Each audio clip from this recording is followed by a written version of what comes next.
Nowadays ఎక్కువగా అమ్మాయిలు face చేసే ప్రాబ్లమ్స్లో పీసీఓడి, పీసీఓఎస్ అసలు ఎందుకు వస్తున్నాయి? వీటికి రీజన్స్ ఏంటి?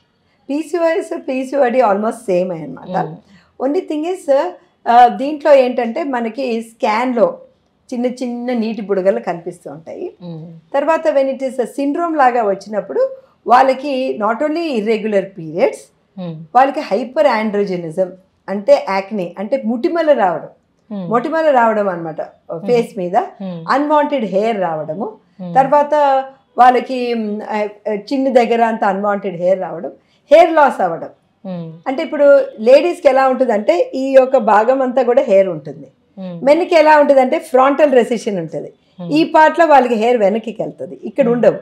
సో ఏమవుతుంది, అమ్మాయిలకి కూడా ఆ ఫ్రాంటల్ హెయిర్ పోతుంది అనమాట, ఇక్కడ పోయి వాళ్ళకి ఆ ప్యాటర్న్ వచ్చేస్తుంది. సో హెయిర్ లాస్ వచ్చే అవకాశం ఉంటుంది.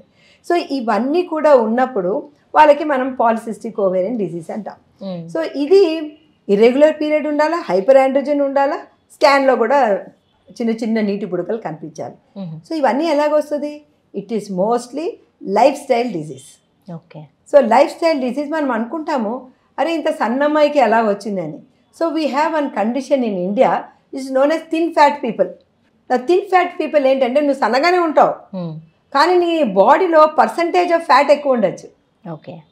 సో నార్మల్గా 26% ఫ్యాట్ ఉండాలి.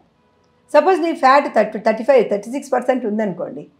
సో హౌ ఆ పర్టికులర్ ఫ్యాట్లో నుంచి ఈస్ట్రోజన్స్ తయారవుతుంది.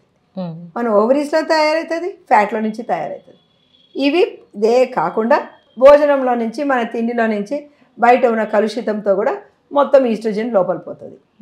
సో ఈవెన్ పెస్టిసైడ్స్ కూడా ఈస్ట్రోజన్స్ లాగా.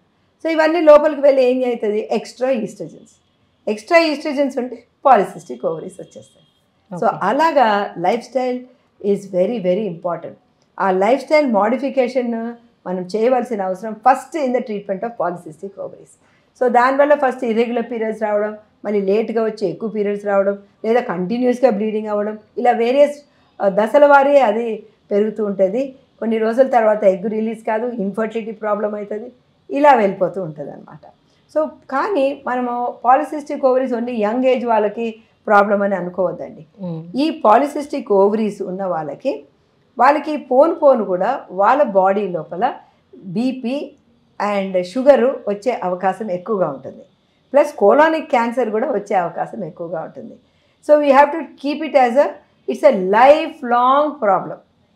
జస్ట్ ఇప్పుడు టీనేజ్లో వచ్చింది ప్రాబ్లం కాదు, అక్కడే ఆపేయకూడదు మనం. అచ్చా ప్రెగ్నెన్సీ వచ్చింది అయిపోయింది బేబీని ఎత్తుకొని పోయినా అంటే లేదు, you have to continuously monitor polycystic ovaries ఉన్న వాళ్ళకి. Super ma'am.